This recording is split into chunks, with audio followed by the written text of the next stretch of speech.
Hi, I'm Jim Riggs. I'm a professor in the biology department here at Rider University, and I'm sitting in my on-campus office.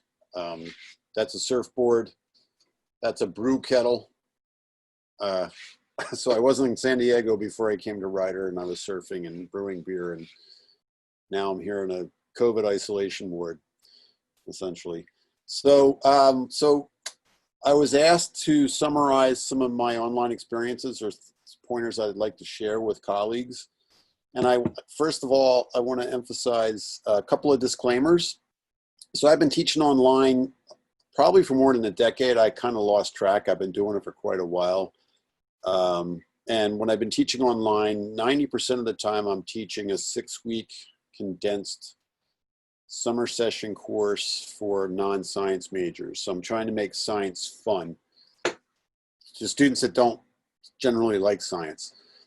And so what I do in that 6-week session, since it's online, we all know that students like high touch. They like to feel that somebody's paying attention to them. So the first thing I would say about online education is be responsive.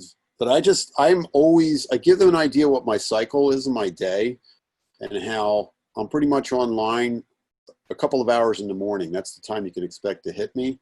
But I will check online throughout the day. And now with the phone, the mobility of the phone, of course, I'm checking on a more frequent basis. But students, when they evaluate my class, I remain surprised how they like how responsive I am. And it doesn't seem that hard a thing for me to do, because they're a customer, right? So we're trying to keep the customer happy to some degree. So that's easy to do.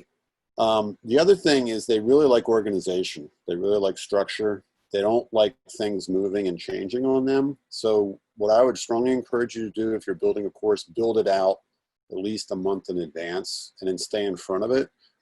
You're going to get really good students that they're going to eat that up. They'll actually do work in advance of the other students. And that's what I like about online instruction. It really rewards motivated kids so that they can take a week off in a 5-week course, 6-week course, to go to the beach or something, and they've caught up on all the work because Riggs parked all the material out there for them to do and get their work done. So that helps a lot. The other thing is, I do not believe in any kind of online assessment, true, false, multiple choice, matching, fill in the blank. I have no trust. Zero trust person. Sorry, it's just a fact. And I was pre-Trump, I was like that, fact of the matter. And I'm sure that'll get edited out in this day and age. But I do all writing. My students have to do a lot of writing. Now, again, a caveat or disclaimer to that is the fact that my classes are small in summer school. I might start out with 15, end up with 10 or 12 students. Because once they see how much writing they have to do, a lot of the students will pull the ripcord. They'll bail out of the plane, so to speak. So I do a lot of writing intensive stuff. And right from the get-go, when they introduce themselves, I kind of get a feel for how well they can write a paragraph. And then essentially what I do is I use PowerPoint slides with accompanying audio files. And I do it all on my phone, essentially. I do my audio on my Apple phone that I can plug in and dump down. And I do content in generally no more than 15 to 20-minute segments, maybe 25 minutes occasionally. There's an attention span thing. We used to tell us it was half an hour, 45 minutes. And I always liked how we'd go to a TLC session and some famous pedagogy person would get up there and talk. They'd get up there and talk and they'd say, your attention span is lost after 15 minutes. And they would just prattle on with text and slides for 25, 30 minutes and everybody's falling asleep. So I thought it was 15 minutes, and then one of the younger, newer folks that I work with now, she said it's like 7 or 8 minutes. And then some other people tell you it's like 30 seconds. And so the beauty of the phone and the recording is the student can stop, go about their business, they can come back, they can rewind. When you say complicated multisyllabic words, stop, pause, spell them for them. You're having a conversation essentially with each individual student when you record in that fashion. So I think that's really worked well because I personalized my content. So the slides will be there and they're working their way through the slides and I'm talking to them. But what I will do is I will individually assign them things in the audio. So the first week or so of the class, I might have a slide that pops up and says, Joe Smith, Joe Smith's name is on the slide. It says, this is your reading assignment. There's a link to a New York Times article. Then Joe has to read that article, write a summary of it, add additional information that he researched from qualified sources, and then post it to Canvas. And then 2 kids have to respond to that. 2 other students in the class have to read it and respond and add to that. So they kind of get a conversation going about a content area. When they write up that piece, it has to relate to the content I was lecturing on around that section of the slides. So does the student get the perspective, when I give them an article to read about a certain aspect of human aging, do they get that in the context of what I'm talking about, aging of the nervous system, that whole set of slides? So students have to telescope in and out. So by personalizing it, again, I interrupted myself. Initially I do that, their name is on the slide, so they know that slide number 15 is where they get their assignment. They see that, they go to that part of the audio, and then they don't do anything else. Then in the next week, the names disappear. And I start audio. It's just an audio. So they have to find in the audio. Sometimes they come at the very end, sometimes they come up early, and then I switch. Students that go last early go first later. And I work it out so that at the end of the semester, they can't complain and say, well, you always picked him first, or I always went last, or what have you. I work it out so that they got to stay on their toes and they got to stay with the material.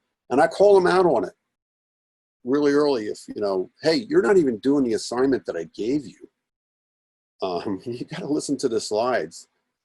And then to make sure that they're not just dipping in and out on what they have to do, the end of the semester, they have to write a paper.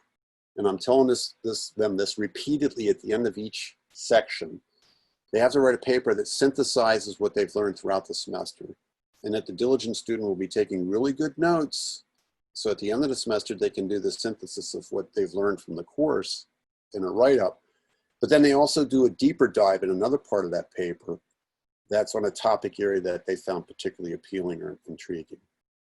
And then once they pick their topic, which I encourage them to do about 2/3 of the way into the course, then I feed them sources of what I think are really reputable sources of information. Because a lot of students will go online, they'll hit the first 3 things that pop up on Google and drop in these web links. And I tear them apart when they do that. You cannot do that.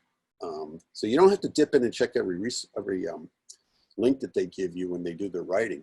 If you do that earlier and you hammer them that they're using unreliable sources, or you don't even read this. This is like a general nutrition center testosterone supplement pill. It's got nothing to do with the topic at hand, directly with the topic at hand. So high touch personalization in the audio files so that they can't just see their name and say, oh, that's my assignment, and dip in and out. And then fostering community by having them read each other's work and evaluate it. And they have to rotate around. They never can do the same student twice in a row. Some students post information early, and then 2 or 3 students will hop on right away and say, that's the kid I want to write to. And I said, no, you have to wait. I'll call them out on that. So set the tone early. By 2 weeks, 3 weeks in my 6-week course, there's a flow. They understand what I'm doing. They understand where I'm going, and they settle into a groove. That's when students bail out too. This is too much work. I can't handle. This is a 100-level course. I never did so much writing before in my life, which terrifies me to hear that. My 100-level course has a student writing more than they had to write for their 300-level or whatever. And they get better at writing, and they learn how to condense information and communicate. And that's like an objective. And now I got them reading the New York Times.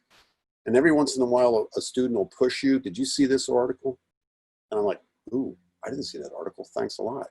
So I found over time, students help me build a better course, because you get some better students that are really motivated to get into it. And I think that's most of the key points that I wanted to share with you about. And again, the caveat is it's a short session type course. But I've done the same thing over a 13-week semester with non-majors. And my online work with science majors, biology majors, quite honestly, that is very much in the evolutionary stage. I don't know what the heck I'm going to do teaching microbiology lab online, because most students can't grow pathogenic bacteria in their kitchens. They don't have autoclaves, they don't have petri dishes, and so on. So that's going to be fun. So we all have challenges right now, but hopefully some of those pointers can help folks with courses that might be amenable to such design.